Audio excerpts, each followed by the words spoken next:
Setelah dilakukan peningkatan status menjadi tersangka, kita lakukan pemeriksaan yang bersangkutan sebagai tersangka, kemudian kami melakukan upaya paksa berupa penahanan terhadap yang bersangkutan.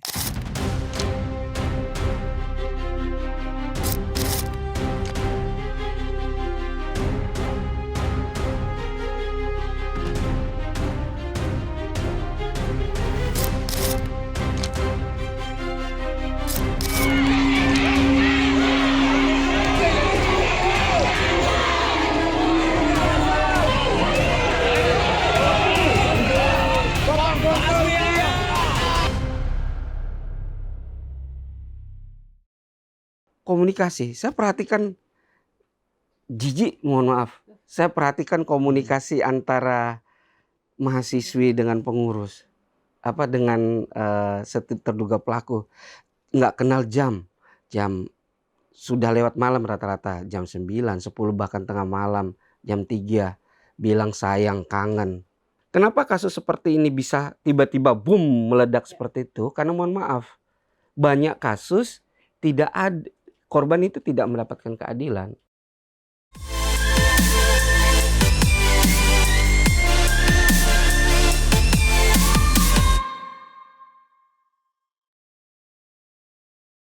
Halo Tribuners semua, selamat datang di Trilogi Tribun Lombok, Dialog dan Inspirasi bersama saya Lailatul Niam.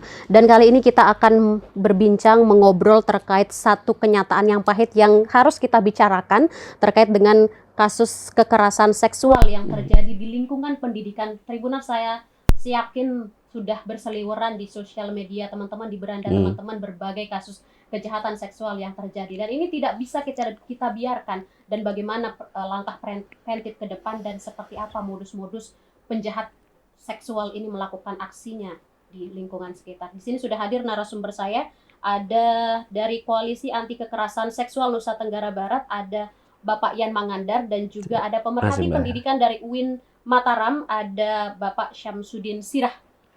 Bapak-bapak, terima kasih di tengah kesibukan mengawal berbagai kasus hadir di Bincang Tribun Lombok. Siap, Mbak Lela. Oke, pertanyaan pertama langsung saja. Mungkin ini bagaimana kasus ini bisa muncul, dan ini katanya kan dari tahun 2021, akhirnya mencuat di tahun 2025, itu cukup panjang. Bagaimana kemudian akhirnya ini bisa mencuat ke publik dan ditahu oleh semua masyarakat sekarang jadi perbincangan? Oke. Terima kasih Mbak Lela dan tim Tribun Lombok. Terkait dengan kasus Walid Uin, ya, kita sebut aja Walid Uin untuk mempermudah. Jadi sebenarnya desas-desus untuk kasus yang ini itu sudah cukup lama sebenarnya. Jadi ada sekitar 1 bulan kami lakukan penguatan terhadap korban. Jadi ketika korban pertama kali menceritakan itu via chat dulu, via telepon. Kemudian kami meminta untuk bertemu, itu sulitnya bukan main tuh, karena dia nggak yakin. Akhirnya pas ketemu, ya kami jelaskan bagaimana kami mendengarkan curhatan dia dan apa yang dia mau. Kemudian kami jelaskan mengenai ketentuan hukumnya bagaimana, kemudian perlindungan apa saja yang dia dapat seandainya mengambil langkah hukum seperti itu. Habis itu dia belum langsung mau tuh. Ada sekitar 3 kali pertemuan, baru ya kami siap. Akhirnya pada pertemuan keempat di tanggal 20 Mei 2025, hari Selasa beberapa hari lalu, baru kita mengambil keputusan, ya kita lapor. Oke. Nah setelah kita lapor, kami dari jam 11 ngumpul, memastikan bahwa mereka sangat siap. Jangan sampai kan sudah nyampe ke kantor polisi, it's okay. Karena memang kami selama ini di Koalisi Stop Kekerasan Seksual NTB sangat menghargai pendapat korban. Jadi kalau seandainya korban, yang jelas kami menjelaskan kepada korban apa yang menjadi hak dia. Bisa dia melaporkan secara etik, bisa dia melaporkan secara hukum, bisa dia tidak menggunakan keduanya, tapi dia hanya ingin mendapatkan rehabilitasi mentalnya, kami boleh. Jadi tidak harus ke proses itu. Tapi ternyata mereka menginginkan ini harus di proses polisi. Oke, kami dampingi. Itu baru jam 3 sore kami dapat keputusan, yuk lapor polisi. Akhirnya kami langsung samaan ke Polda. Itu dari jam 3 sore sampai jam 9. Tiba-tiba pada saat proses pelaporan, tiba-tiba datang si pelaku. Dan itu seumur ini kami dampingi kasus, tumben ada pelaku yang datang langsung menyerahkan diri pada malam itu juga. Artinya mengakui apa yang telah diperbuat. Ya, mengakui. Walaupun terhadap dari 7 korban yang kami sebutkan itu dia bilang sebagian iya, sebagian tidak. Tapi dia menyebut juga 7 korban lain yang ternyata sebagian dari 7 korban yang disebut itu tidak masuk dalam daftar kami. Berbeda orang. Berbeda orang. Seperti itu. Wow. Tadi Bang Yan ada sempat mengatakan tidak yakin, korban ini tidak yakin. Yep. Apa yang membuat mereka tidak yakin saya korban dan harus mendapatkan keadilan? Kalau itu terus dibiarkan Pak Yan, itu ada celah untuk kejahatan-kejahatan lain yang timbul dan bisa merajalela. Oke, mengenai tidak yakin ini bukan hampir ya, seluruh korban kekerasan seksual itu tidak ada yang langsung kuat mengambil keputusan langsung lapor, enggak. Banyak hal. Yang pertama, dia menjadi korban kekerasan seksual itu setelah mengalami doktrinisasi yang begitu panjang yang dilakukan oleh pelaku.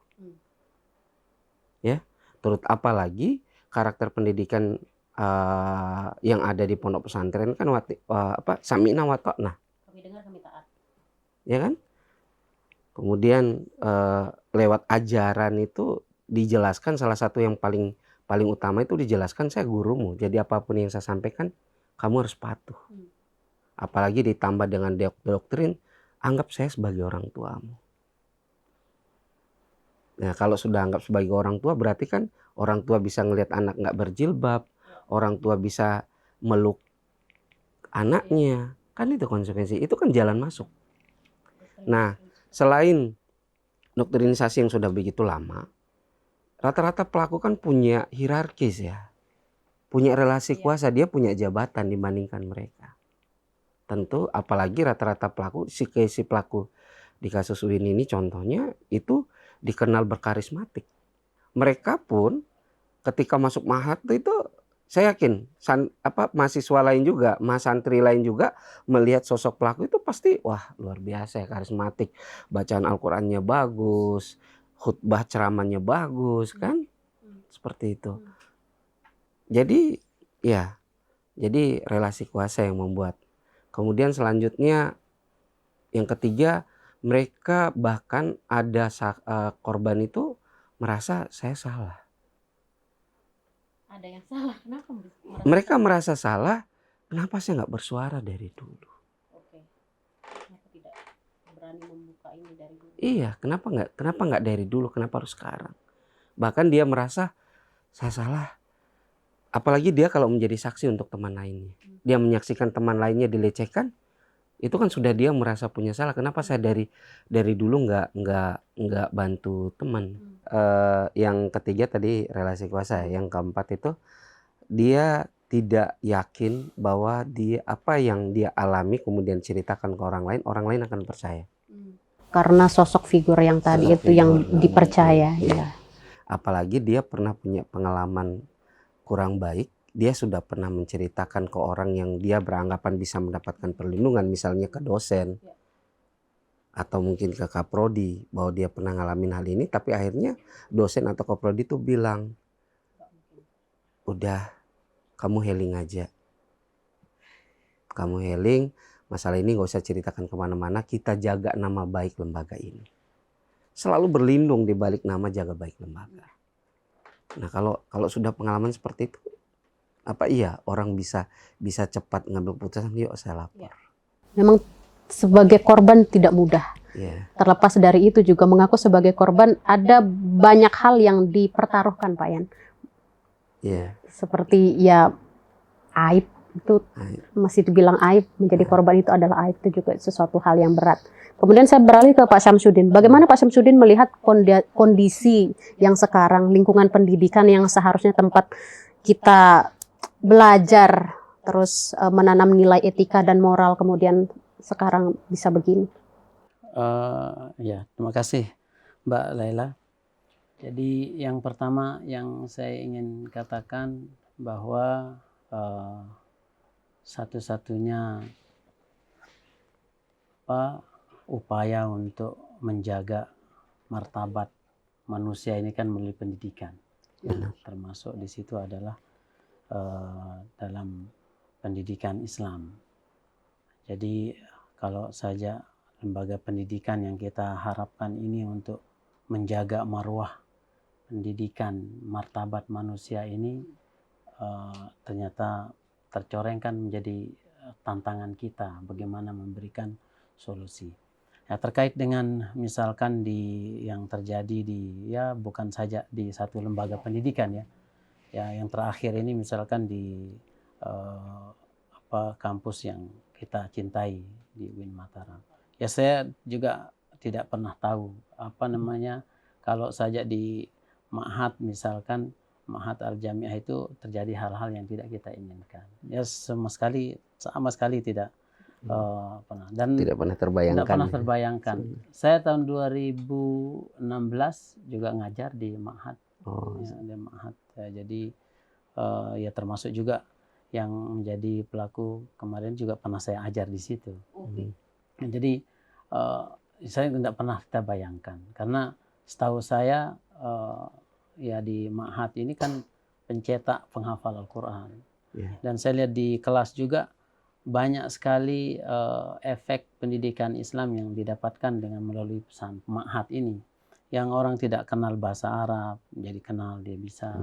Jadi kalau di kelas saya ngajar, ini yang bisa berbicara dengan bahasa Arab dengan bagus itu adalah keluaran Ma'had. Gitu.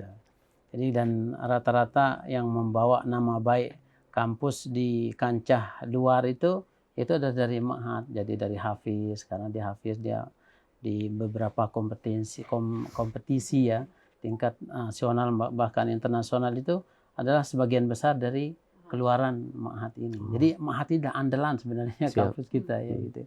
Dan mohon maaf sampai terjadi ini saya tidak pernah sangka terjadi itu. Saya tahunya itu dari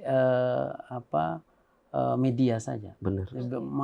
Ya pagi Rabu ya. Kan dasarnya sudah keluar malam Rabu. Nah saya tahunya paginya. Gitu. Jadi kebayang sampai kasus itu tidak pernah terbayang seperti itu. Nah cuman saya karena sebelumnya kan banyak di lembaga-lembaga pendidikan terutama pendidikan Islam terjadi kekerasan itu akhirnya saya diskusi dengan teman. Coba kita lakukan survei. Saya sering lakukan survei, Bang. Jadi karena menarik saya ini. dapat ilmu penelitiannya di Jogja, jadi ya walaupun sedikit lah sering saya survei. Ya, jadi akhirnya ya survei iseng-iseng. Mohon maaf, ini surveinya individu. Individu bukan funding oleh tidak. Jadi individu. Ya ternyata di negara kita ini ada regulasi yang mengatur tentang bagaimana mencegah tindakan kekerasan seksual ini. Kita kenal dengan Undang-Undang PKS, ya, tindakan TPKS. Ya. Jadi Undang-Undang Nomor 12 Tahun 2022. Nah, gitu. Setelah itu ternyata tidak sebatas itu, di Kementerian Agama juga ada turunannya KMA. Setelah ada KMA. Dan kalau kita lihat lagi di kampus itu juga ada surat edaran rektor untuk pencegahan tindakan kekerasan seksual itu. Itu dari tahun 2020 malah. Ya. Jadi kalau KMA-nya keputusan Menteri Agamanya sama tahunnya dengan Undang-Undang TPKS tahun 2022. Nah, malah di kampus kita sebelumnya sudah ada ya surat edaran tahun 2020. Hanya saja belum digaungkan. Akhirnya jadi terus berlanjut. Dalam survei saya itu kalau pertanyaannya kalau seandainya terjadi kekerasan itu kemana dilaporkan? Itu memang sebagian besar itu lapornya ke Kaprodi. Nah, itu. Kalau memang di kampus kan ada juga dengan kebijakan Rektor UIN Mataram, Prof. Masnun, itu ada namanya UIN Care untuk memfasilitasi mahasiswa atau segenap Civitas Akademika yang mengalami kekerasan seksual itu. Namanya Wincare. Nah, cuman sayangnya yang dikenal itu bukan Wincare-nya, Siapa tapi yang itu? rektornya yang dikenal. Oh. Jadi kalau melihat popularitas itu memang enggak bisa di ini. Jadi kalau mana lebih kenal Wincare atau jadi rektor yang dikenal itu, ya, gitu. Jadi itu anaknya. Nah, jadi tapi media fasilitas untuk penanggulangan kekerasan seksual itu di kampus kita sudah ada ya. Sudah ada, cuman hanya saja belum dimaksimalkan. Hanya saja mungkin ya karena mungkin juga kita asumsinya ini lembaga pendidikan Islam gitu ya. Jadi husnuzonnya lebih banyak, mohon maaf. Ya. Jadi itu. Kemudian yang kedua itu ya harapan kita tidak hanya sekedar di satu lembaga tapi semua lembaga pendidikan Islam dari tingkat rendah sampai yang tertinggi itu betul-betul kita sama-sama jaga bagaimana supaya tindakan-tindakan yang tidak kita inginkan itu terus berjalan, berkembang terus gitu ya. Supaya dan tentu untuk kepentingan generasi masa depan kita. Saya kira itu dulu dari saya. Nah, ini kan seperti yang disampaikan Pak Syamsuddin, ini lingkungan yang sangat-sangat kita berhusnuzon sangat banyak terhadap ini, tapi terjadi di situ. Dan juga sebelum-sebelumnya juga di lingkungan pondok pesantren banyak sekali Pak Yan ya. Itu mungkin bisa dijelaskan Pak Yan, ini benang merah kenapa ini bisa terjadi, kemudian dari stop koalisi anti kekerasan ini gerakannya seperti apa sehingga ini tidak terjadi terulang di lingkungan itu gimana Pak ya?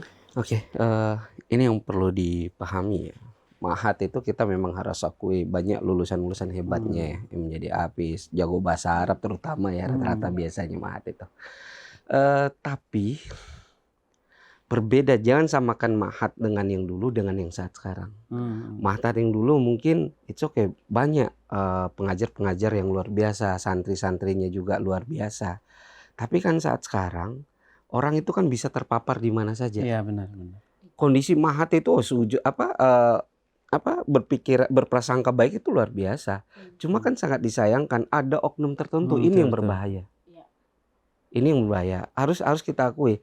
UIN kena di tahun yang hampir sama itu terkena dua kasus yang pertama LR yang laki sama laki itu lulusan Mahat itu. Modus zikir zakar. Dan ini si WJ dia pengajar di Mahat. Ada apa di sana? Nah, yang kami lihat situasinya saat sekarang saking samina wa ta'nanya. Jadi apapun yang dilakukan oleh guru atau mungkin pengurus itu dianggap benar itu. Benar, apapun. Apalagi kalau seandainya oknum ini sudah memang punya niat nggak baik, ya udah dia kan sesuatu yang positif awalnya itu diarahkan ke negatif. Samina wa ta'na. Nah, dia akan mendoktrin. Kalian sekalipun benar, tapi guru bilang itu salah itu. Kamu harus ngaku itu salah. Kalau saya bilang salah. Karena taat terhadap gurunya. Coba kita lihat tata bangunan ya, asrama putra itu. Itu huruf U. Itu pakai kaca. Tiap kamar ada kaca. Dan seharusnya itu kan saling ngawasin tuh lebih mudah. Terkait kasus WJ ini, sekretariat Mahat itu kan ada di asrama putra. Kamarnya pribadi, dia punya 2 kamar pribadi. Kamar pribadi di asrama putra sama kamar pribadi di asrama putri. Ada di asrama putri juga? Ada di asrama putri. Kenapa itu dibiarkan? Banyak kondisi rentan. Makanya kita harus jaga Mahat dari oknum-oknum ini, dari predator-predator ini. Kita harus rubah. Kita perkuat pengawasannya. Saya kalau ditanya perlu dibubarin nggak Mahat? Oh jangan. Mahat sangat bagus. Cuma bagaimana agar Mahat ini tidak disusupi oleh predator. Ini yang perlu kita lakukan. Kan ini yang cukup kita sayangkan. Selama ini kita menganggap keberadaan Wincare, mantap nih. Saya salut sama UNCAR, Pak. Salut saya. Cuman ternyata ada kelalaian yang mungkin mereka saking berprasangka baik di Mahat, ya nggak mungkin lah di sini. Tapi ternyata ya kecolongan juga. Jadi banyak kondisi rentan di Mahat itu. Yang pertama, bayangkan aja, asrama putri itu pengasuhnya laki-laki. Pengasuhnya laki-laki. Kemudian tata kelola organisasinya, sampai sekarang mereka itu belum pernah lihat SK-nya. Bahkan saya kaget, mohon maaf Ustadz, tadi malam si terduga pelaku ini yang sekarang sudah jadi tersangka, itu bilang saya bukan sekretaris Mahat.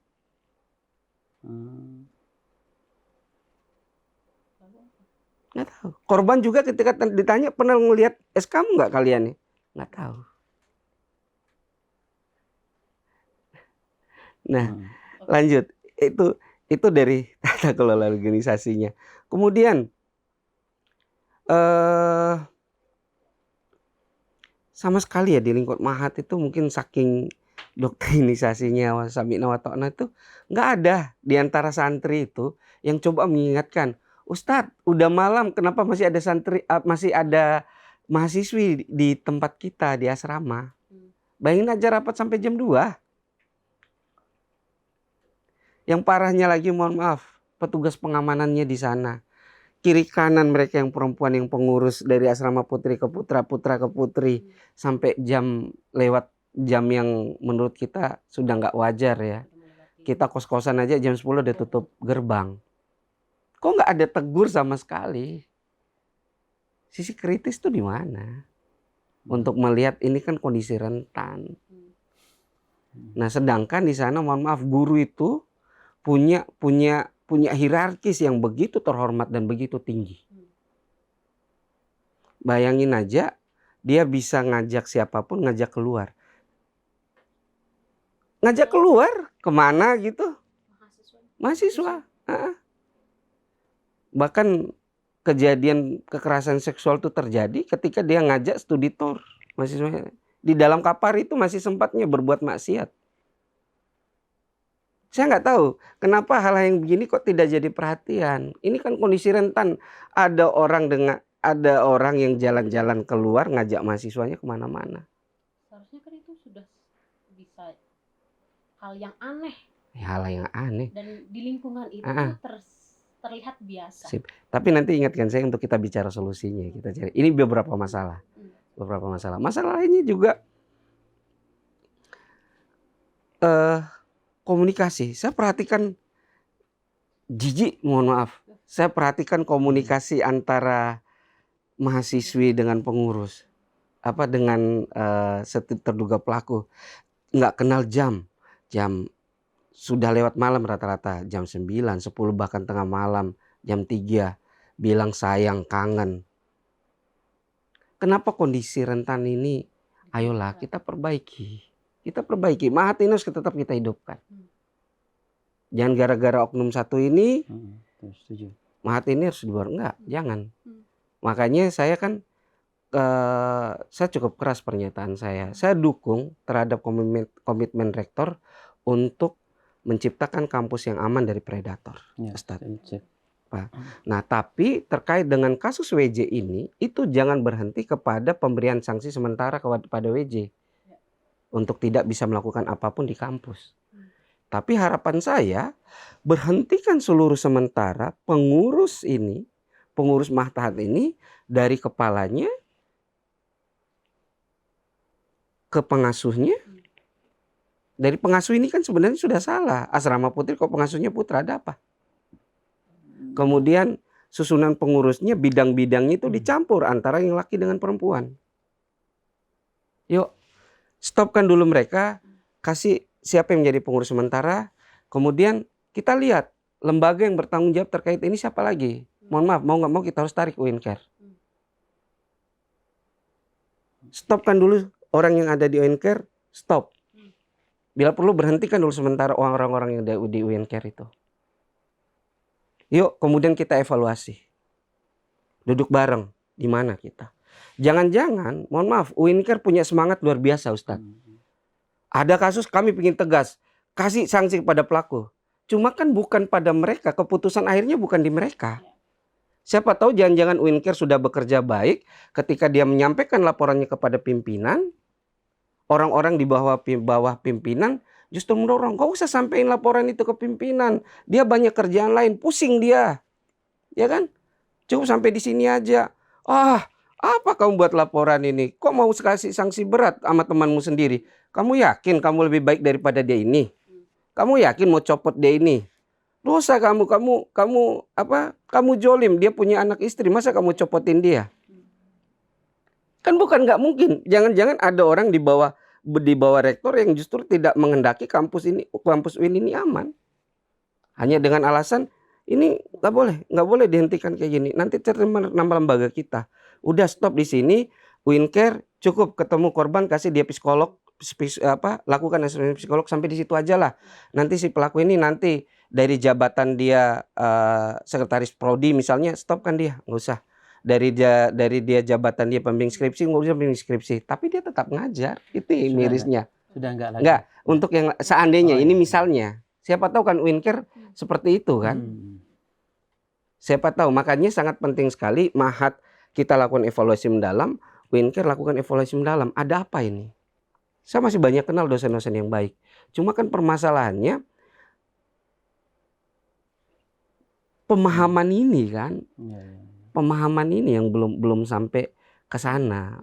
Ayo kita rubah. Ini ada kondisi rentan. Karena kalau bicara kekerasan seksual, kita harus bicara bagaimana pencegahannya. Tadi hasil survei bilang ternyata orang nggak begitu kenal Uincare. Berarti kan, mohon maaf, ada petunjuk bahwa Uincare itu belum masif sosialisasinya. Kita harus akui itu. Kemudian yang kedua, kondisi rentan itu harus kita petakan. Misalnya, ruang dosen nggak boleh skat. Nggak boleh ada komunikasi baik online maupun tatap langsung setelah jam kuliah. Kan itu harus diperhatikan Ustadz ya. Kemudian harus ada CCTV di tempat-tempat tertentu. Ya kan Ustadz? Kemudian harus ada jalur pengaduan yang benar-benar pelapornya atau pengadunya itu terjamin rahasianya. Ya kan? Misalnya Uincare, ya Uincare harus siapin. Dan pastikan ketika ada orang mengadu, dia terlindungi identitasnya, kemudian apa yang diadukan itu diproses. Jangan hanya sekedar aduan. Dan siapapun yang mengadu atau siapapun menjadi korban atau saksi harus dilindungi. Jadi mau nggak mau Uincare itu harus punya perspektif, harus pro korban. Jangan lagi berlindung, korban mau ke polisi nih, mau lapor polisi, parah korban nih. Jangan lagi berlindung, jangan ke polisi. Kita jaga nama baik institusi ini, cukup sampai di sini aja, ketemu psikolog selesai. Jangan begitu. Ayo, tadi yang pertama pencegahan kita masifkan, kemudian kita petakan kondisi rentannya, kemudian ketiga penanganannya. Jangan-jangan penanganannya korban mengadukan berhenti di asesmen psikolog. Berhenti kepada sanksi terhadap pelaku yang tidak sesuai dengan apa yang diucapkan. Misalnya, sudah kami berhentikan dia. Misalnya ya, sudah kami berhentikan dosen yang kurang ajar sama kamu kemarin. Tapi apa? Berhentinya ternyata bukan berhenti sebagai dosen, tapi ternyata berhenti sementara ngajar karena dia pergi S3. Itu kan penanganan yang kacau kan kalau seperti itu. Kan seharusnya komprehensif. Yuk kita dengarkan aduannya. Kita beri pelindungan dia butuh asesmen psikologi, dia butuh rumah aman atau hal lainnya apa yang dia mau. Kita dengarkan apa yang dia mau. Kemudian kita tanya, apa mau kamu? Apakah mau kita proses etik atau proses hukum? Apakah satu-satu atau dua-duanya? Kan bisa jadi pilihan. Oh, saya mau proses etik aja. Pokoknya saya nggak pingin lihat dia ada di kampus. Nah, tanya lagi, apakah mau dia pindah tempat ngajar saja atau mau diberhentikan secara total? Kan bisa aja Ustadz seperti itu. Kami beberapa kasus kekerasan seksual selama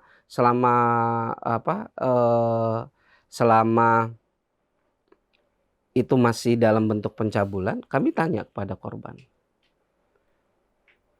apakah apakah apa yang kamu mau? Apakah terhadap pelaku kamu mau penjara? Oh enggak, saya cuma kepingin dia berhenti. Saya nggak kepingin dia ngajar lagi di kelas saya. Di banyak kasus, ya mau, karena kenapa? Pendapat korban itu kita harus hargai. Jangan kita sok-sok seperti pahlawan hero. Oh ini harus dipenjara pelakunya, nggak bisa cuma berhenti kerja, nggak bisa. Jadi kita pendapat korban pun harus kita hargain. Nah, kenapa kasus seperti ini bisa tiba-tiba boom meledak seperti itu? Karena mohon maaf, banyak kasus tidak ada, korban itu tidak mendapatkan keadilan. Makanya nggak perlu kaget. Jangan dibilang nggak pernah boom ya. Pernah kan dulu? Pernah. Fakultas Hukum. Pernah. Ketika pelakunya disanksi skors mengajar sekian tahun, korban tuh ngerasa, saya dihargai martabat saya. Ketika ditawarkan oleh teman-teman pendamping, apa mau lanjut kita ke polisi? Nggak usah Pak, sampai di sini aja. Saya sudah merasa sangat dihargai martabat saya.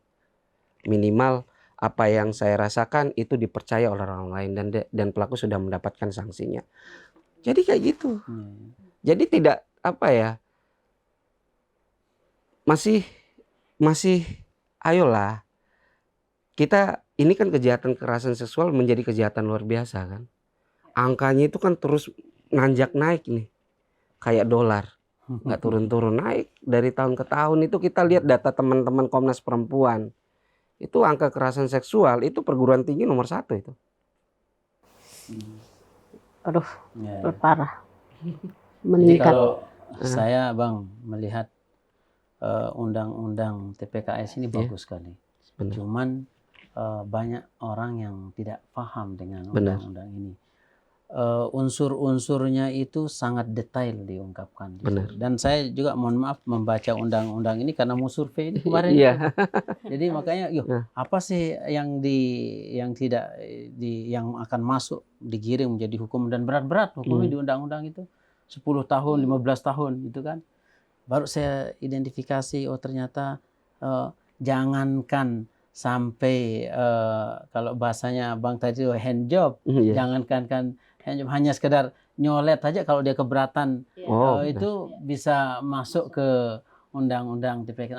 Hal ini maksudnya masyarakat itu kayaknya belum banyak tahu tentang unsur-unsur apa yang menjadi delik dalam undang-undang TPKS itu. Nah, maka kalau saya ya undang-undang ini harus juga masif disosialisasikan ke segenap masyarakat, terutama kepada dari paling bawah sampai paling tinggi gitu, dan bahkan kepada masyarakat luas gitu kan. Jadi tidak hanya sekedar untuk di lingkungan pendidikan, tetapi di luar pendidikan juga undang-undang ini harus benar-benar disosialisasikan. Nah, jadi ya inilah mungkin juga salah satu tugas dari misal satu lembaga satuan lembaga yang ditugaskan untuk menangani hal kekerasan seksual ini, disosialisasikan undang-undang TPKS ini. Jadi apa saja ya, makanya di berita itu ini sebatas pencabulan gitu kan. Tapi unsurnya beda gitu. Jadi kalau selama ini sampai ada nikah batin, nikah marifat dan sebagainya itu sudah high class gitu kan. Jadi ternyata kalau bahasanya ini sekedar nyolek saja dengan tanpa restu dari teman itu, kalau di keberatan masuk jadi menjadi delik dari undang-undang TPKS itu. Benar. Nah, jadi intinya sosialisasi Mbak. Gimana sosialisasikan? Jangan hanya sekedar berhenti di kampus, tapi juga ke pesantren. Orang nggak tahu, anak-anak itu nggak tahu, dia juga paham, nggak tahu paham tentang apa saja yang memuat dalam undang-undang TPKS itu nggak paham. Makanya juga bisa karena tidak tahu, akhirnya ya dia bingung bagaimana saya menyelesaikan, kemana saya akan mengarahkan aduan dan sebagainya, itu nggak paham. Jadi kalau pesantren Coba mana pesantren yang pernah sosialisasi Bang Iya, saya. yang itu? Ada nggak pesantren yang sudah sosialisasi tentang undang-undang Masih sangat TPK? minim, Nah, jauh. minim sekali. Mungkin Jadi, dari 900 sekian ponpes itu baru kurang dari 10 kayaknya yang sosialisasi. Dan seharusnya itu masif sekali ya edukasi terkait dengan itu, karena kan Ponpes juga salah satu rentan, Banyak kondisi banyak kondisi rentan. Nah ini juga terkait dengan kondisi rentan, bagaimana siapa yang paling berperan terhadap memetakan kondisi rentan itu untuk mengantisipasi adanya kejahatan seksual itu, siapa Bang di lingkungan itu? Kondisi rentan, gimana cara kita menghadapi ya. Jadi yang pertama itu kita harus mulai dari keluarga. Mulai dari keluarga, jadi mau nggak mau, karena kenapa? Dimanapun tempatnya, siapapun itu, dimanapun tempatnya itu bisa terjadi kekerasan seksual. Siapapun bisa menjadi pelaku maupun korban, mohon maaf. Siapapun. Kita nggak ada ciri bahwa oh yang alisnya tebal itu calon pelaku atau apa kayak gitu kan, nggak ada ciri yang kurus, nggak ada itu. Siapapun bisa jadi pelaku, siapapun bisa jadi korban. Cuman seringkali mereka menjadi pelaku dan korban karena belum teredukasi. Belum teredukasi. Karena pendidikan terkait dengan kesehatan reproduksi dan pencegahan kekerasan seksual itu hampir masih dianggap tabu oleh sebagian orang. Bahkan di lembaga pendidikan. Sebagian besar masih menganggap, apalagi pondok ya, mohon maaf, apalagi pondok masih menganggap, padahal mohon maaf, pondok itu kan rata-rata banyak usia SMP ya. Usia SMP itu usia peralihan dari anak-anak ke remaja. Nah, mereka saat itu ngerasain mimpi basah untuk yang laki, untuk yang perempuan lagi haid. Kalau sudah begitu kan mereka mau nggak mau, mereka sudah punya nafsu sama lawan jenis kan. Nah, bayangin aja mereka dengan situasi kayak gitu nggak ada yang edukasi. Akhirnya mereka ketika lihat HP dan ada hal yang aneh nonton HP, dia tiru. Karena pada dasarnya anak-anak itu meniru apa yang dilihat, apa yang ditonton, apa yang dibaca oleh mereka. Karena nggak ada edukasi, akhirnya salah. Makanya sangat penting sekali, yuk kita mulai dari rumah, kita ajarkan anak kita harus berani speak up. Speak up itu penting. Karena kenapa? Misalnya begini, mohon maaf, ada kasus, ada misalnya saya colek Mbak Lela nih, colek. Kemudian Mbak Lela keberatan. Pak nggak boleh kayak gitu. Ada undang-undang TPKS loh. Saya keberatan, saya laporkan Bapak ke penjara. Kalau sudah ngomong kayak gitu, saya mikir, lah saya dosen punya anak istri, hanya gara-gara colek masuk penjara, nggak mau saya ngelakuin itu lagi, iya kan? Iya. Nah, seandainya dulu, mohon maaf, si WJ ini tahu undang-undang TPKS dulu, akan berpikir ribuan kali. Karena kenapa? Dia sudah luar biasa, sudah belajar lelah-lelah tentang ilmu agama, punya keluarga, punya anak istri yang sehat. Tapi ternyata dia harus berusaha menghukum karena nggak paham. Makanya ini menjadi dosa untuk orang-orang yang punya kewenangan ya, yang seharusnya yuk sosialisasikan ini. Nggak boleh. Kita nggak pingin ada ustadz, nggak pingin ada guru, nggak pingin ada siswa yang hebat-hebat di penjara. Karena tindak pidana kekerasan seksual yang awalnya dianggap candaan. Iya kan? Pasti saya berpikir 1000 kali tadi udah corok Mbak Lela kan? Karena sudah paham itu. Sudah paham. Oh ya nggak berani. Nah makanya sangat penting sekali, saya sepakat sama Ustadz tadi, yuk kita masifkan sosialisasinya. Jadi nah tadi belajar dari rumah, ajarkan mereka speak up. Yuk kita edukasi anak kita, anak remaja kita. Kalau ada yang colek, ingatin dia cepat. Jangan, kasihan. Siapa tahu dia orang baik tapi ternyata nggak ada yang ngingatin dia. Akhirnya yang awal cuma colek, akhirnya raba yang lain. Habis itu cium, habis itu peluk, habis itu ada berkembang, tambah berat. Itu permasalahannya. Minimal dia tidak lakukan kepada korban yang sama. Ya kan? Nah, yang kedua, ayo kita ngeh. Banyak kondisi rentan kok di lembaga-lembaga pendidikan. Karena apa? Ada yang namanya relasi kuasa. Ada relasi kuasa. Yang namanya murid ya hormat sama guru. Yang namanya guru, yes kalau gurunya baik. Tapi kalau gurunya sudah terpapar oknum, dia manfaatkan, ternyata di kampus ini bisa ya dosen ketemu mahasiswi di luar, wah enak nih, akhirnya ngajak makan dibaikin. Besok bukan cuma dibawa makan ke kafe atau yang lain, disuruh ke kos. Mohon maaf, jangan-jangan kalau kita mau survei ini, jangan-jangan banyak dosen punya kos-kosan di luar Hanya untuk apa? Suruh mahasiswa yang ada mau skripsi ke kos saja konsul. Mohon maaf, jangan-jangan ada yang kayak gitu juga. Dan kami dengar WJ punya kos, punya rumah kontrakan. Di luar pengetahuan. Padahal punya rumah. Oke. Ya. Itu yang pertama, kondisi rentan itu harus mulai, ayolah kita petakan kondisi rentan itu. Nggak perlu malu lagi, jangan menganggap ini aib. Banyak kondisi rentan, ayo Satgas PPKS yang ada di semua kampus, karena Satgas PPKS itu semua kampus ada. Kalau di UIN ya ada UIN Care, karena memang regulasinya sudah ada. Ada, regulasinya sudah ada, kemudian lembaganya sudah ada, tinggal saat sekarang yuk. Nasibnya yang belum ya. Pimpinan-pimpinan tinggi jangan tutup mata. Ya. Rektor, wakil rektor, jangan tutup mata dengan kayak gini. Kita nggak pingin kasus kita terkenal dengan kasus-kasus tindak pidana kekerasan seksual kan. Kita kepingin kasus kita itu terkenal mahasiswanya berprestasi, guru dosennya berprestasi, kan itu yang kita pinginkan kan. Ya. Jangan lagi lah, serius kita kepingin yuk stop viral ini ya, tentu stop juga kasusnya kan. Kalau pingin stop kasusnya, yuk masifkan pelindungan dalam kampus.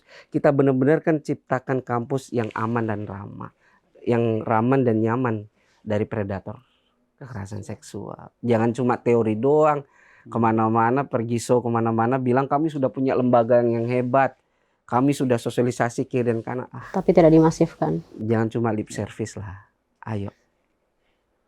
Seharusnya seperti itu. Nah, kan Dengan banyaknya kasus, tapi nggak ada, seolah tidak ada pergerakan dari berbagai macam kejahatan seksual di lingkungan Ponpes. Ponpes diam-diam aja.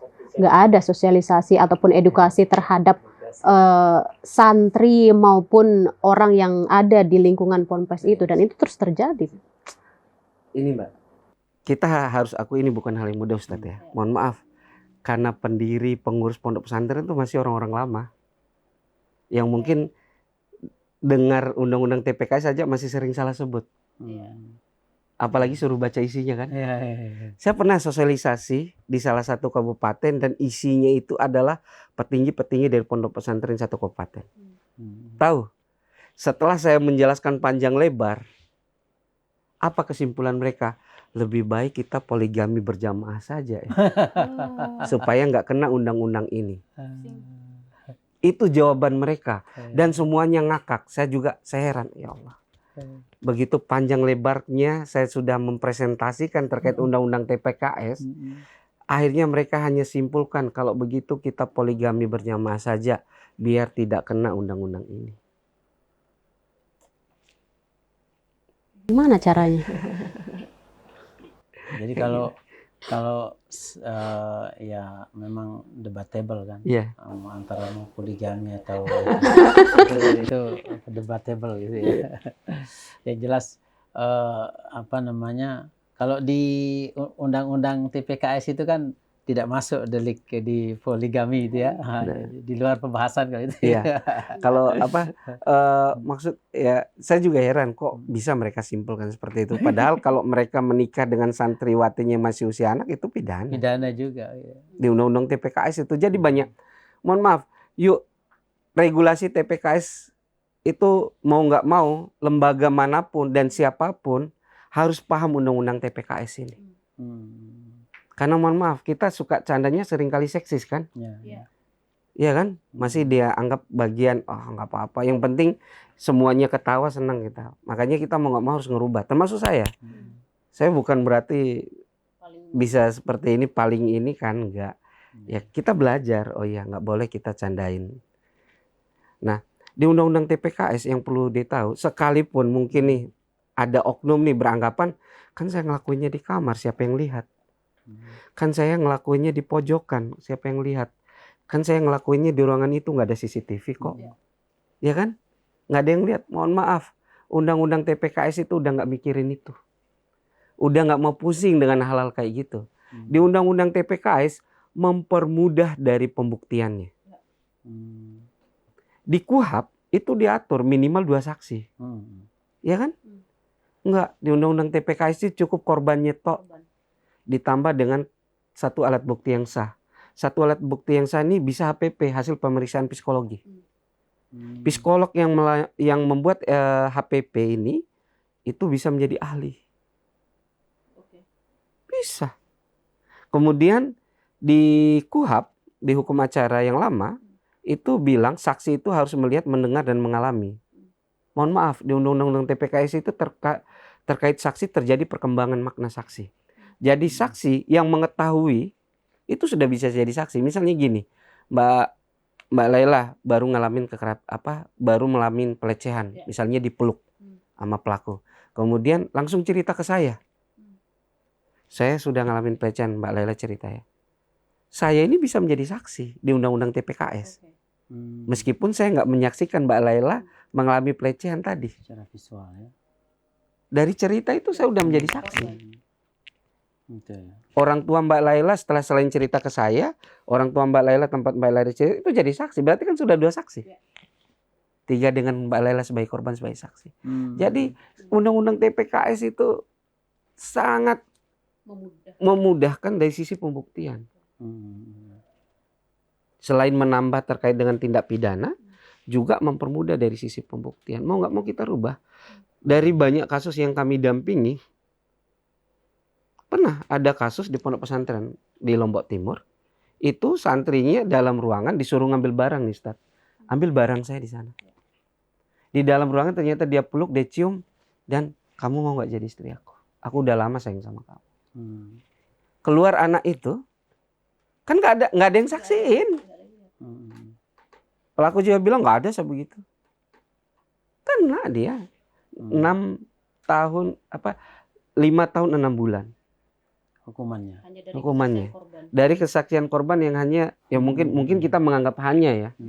Peluk dan cium. Karena kan konsep kita kekerasan, mohon maaf, saya ini yang masih sering kali kita masih sering menstigma korban. Korbannya cerita dia itu sudah lakukan pelecehan ke saya. Apa pelecehannya? Dia bilang saya seksi ini tuh. Oh kan baru diucapin doang lewat mulut doang. Kita sering kali ngucapin doang. Habis itu ada korban cerita, si itu sudah ngeraba tangan saya beginiin. Ya kan cuma diraba. Kan cuma diraba doang. Habis itu sudah dipeluk. Oh kan cuma dipeluk. Habis itu sudah dicium. Oh kan cuma dicium. Habis itu sudah disetubuhi. Kan baru 1 kali. Jadi nggak selesai doang itu. Ini stigma. Kita masih suka stigma korban. Jadi harapan saya yuk rubah mindset kita. Pada dasarnya tidak ada satupun manusia, baik laki-laki maupun perempuan, yang mudah menceritakan pengalaman seksual yang buruk. Itu kuncinya. Nggak ada. Nggak cuma perempuan ya, laki-laki juga. Kami mendampingi kasus laki sama laki. Itu susahnya bukan main cerita. Karena kenapa? Karena pada dasarnya orang seringkali menganggap laki-laki itu nggak boleh main curhat kan, nggak boleh ada teman curhat. Laki-laki yang suka curhat itu laki-laki lemah. Jadi ketika kami mendampingi kasus LRR itu sulitnya bukan main meyakinkan laki-laki itu korban itu kamu korban, yuk lapor polisi. Karena kami sangat yakin banyak korban. Ternyata benar ada mahasiswa banyak di beberapa kampus. Yang perlu nih, saya perlu ingatkan di kasus LRR itu kan laki sama laki. Mohon maaf, di kasus laki sama laki seringkali korban berpotensi menjadi pelaku. Sehingga sangat penting sekali kita harus bersegera beri perlindungan ke korban dan lakukan proses terapi secara psikologi minimal. Berat juga ya. Berat. Dan tidak mudah. Sama perempuan ya sama. Rentan juga. Rentan. Di beberapa tempat juga kami temukan juga kasus perempuan sama perempuan. Bahkan kalau laki sama laki gampang seandainya mereka sudah menyatakan saling suka. Yang perempuan itu kalau sudah bilang suka paling sulit dipisahin, Ustaz. Kami punya kasus itu dia punya hubungan sesama perempuan masih sekolah. Yang perempuan satunya pergi keluar daerah, lanjut kuliah pendidikan luar daerah, diikutin sama yang satuan ini, Ustaz. Jadi hati-hati juga untuk kita yang punya anak perempuan. Makanya maksud saya, yuk kita petakan kondisi rentan. Makanya tadi dibilang di kasus WJ ini, itu kan pengasuhnya laki ya. Kemudian ada teman bilang kan belum tentu dia ngelakuin, tapi kan sangat rentan.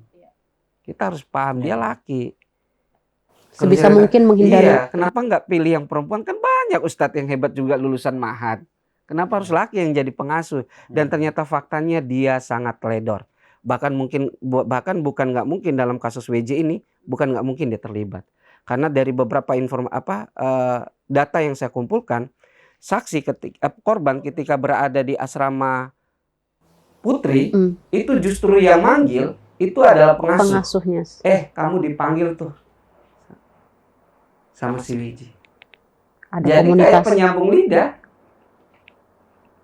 Kalau seperti itu kena nggak delik dia yang manggil itu? Bukan nggak mungkin pasal 55 turut serta.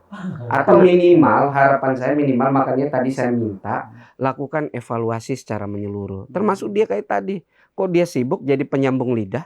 Bukannya sibuk harus menjaga kan selaku pengasuh.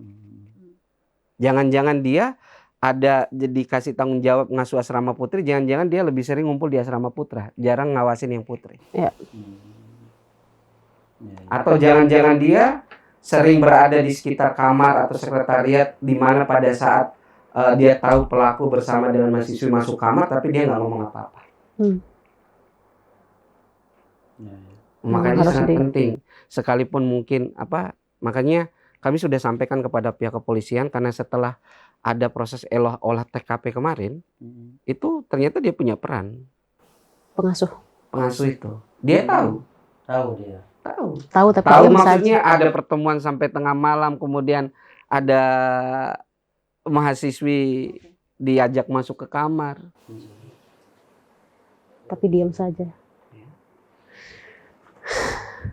Di perbincangan yang cukup menyedihkan bagi saya pribadi. Mungkin bagi semua orang yang mendengar berbagai macam bentuk kejahatan seksual yang sekarang tuh ya luar biasa lah, ini kasus-kasus yang seharusnya bisa kita tekan sedikit lah. Ini mungkin jangan sedikit, harus banyak. Perlahan kan ditanya prosesnya tuh sulit, untuk masuk sosialisasi pun sulit. Jadi perlahan sedikit. Oke, mungkin bukan pertanyaan terakhir ini Pak Yan, mungkin pesan atau apa yang mau disampaikan seandainya ini podcast kita ini ditonton untuk korban yang barangkali masih diam ataupun ya mungkin disaksikan pelaku secara diam-diam, apa yang mau disampaikan? Dari Pak Yan dulu baru ke Pak Syamsuddin. Makasih. Jadi harapan saya ke teman-teman yang mungkin pernah mendapatkan kekerasan seksual ya, sekalipun mungkin itu dalam bentuk verbal mungkin atau mungkin fisik, harapan saya untuk tidak sungkan mengadukan ke siapapun, selama silakan bisa curhat ke teman, silakan, karena memang itu harapan kami itu jangan dipendam sendiri. Jadi silakan bisa curhat ke teman, silakan teman-teman ke psikolog, silakan aja. Karena saat sekarang kan kayak di rumah sakit jiwa. Jadi harapan saya jangan beranggapan psikolog itu kita ke psikolog lalu kita nganggap, mohon maaf, kita sudah sakit secara mental, enggak juga sih. Enggak, maksudnya sudah parah banget ya, enggak.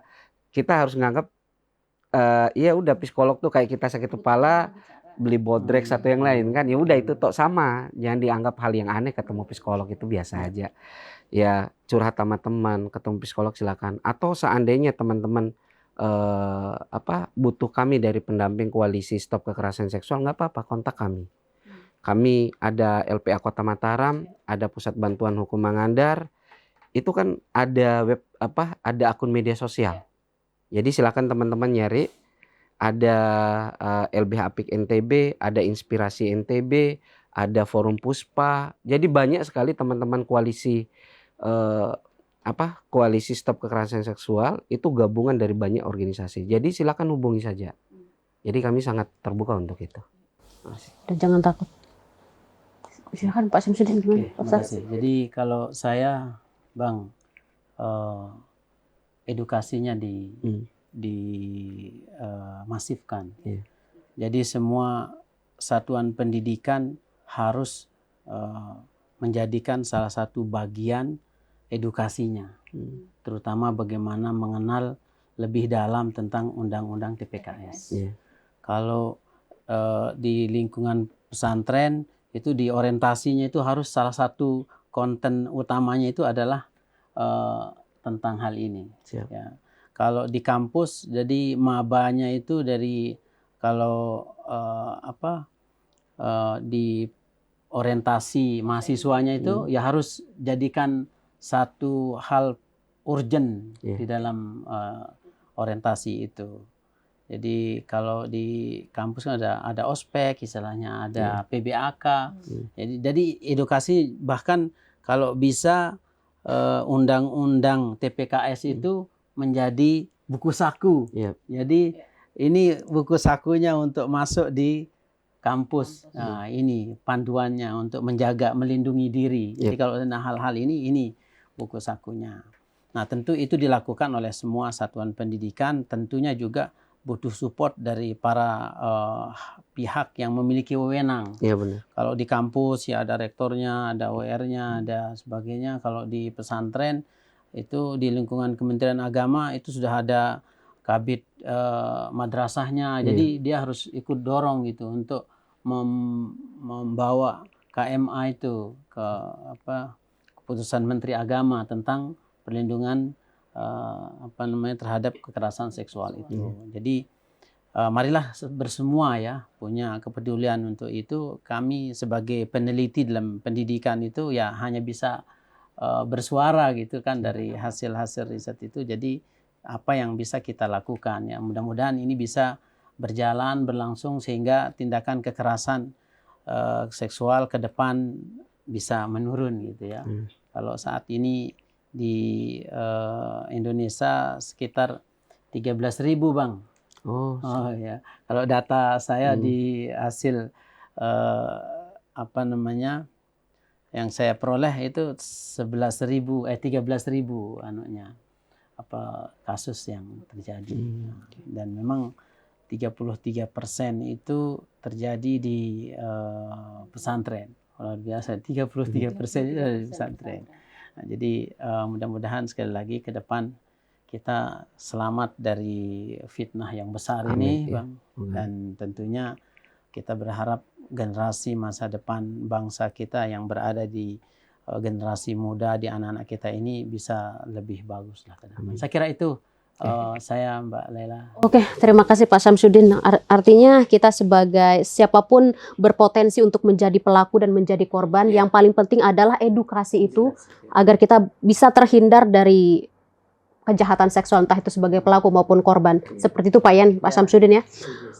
Oke, kita berharap NTB baik-baik saja, terhindar dan bebas dari berbagai macam bentuk kejahatan seksual, entah itu di lingkungan pendidikan, lingkungan masyarakat dan sebagainya, teman-teman semua. Oke, di sini saya Lailatul Niam, ada juga Pak Yan Pangandar dari Koalisi Stop Anti Kekerasan Seksual dan juga pemerhati pendidikan, ada Pak Syamsuddin. Pamit undur diri juga, sampai jumpa. Wassalamualaikum warahmatullahi wabarakatuh. Pak Yan, terima kasih banyak. Terima kasih.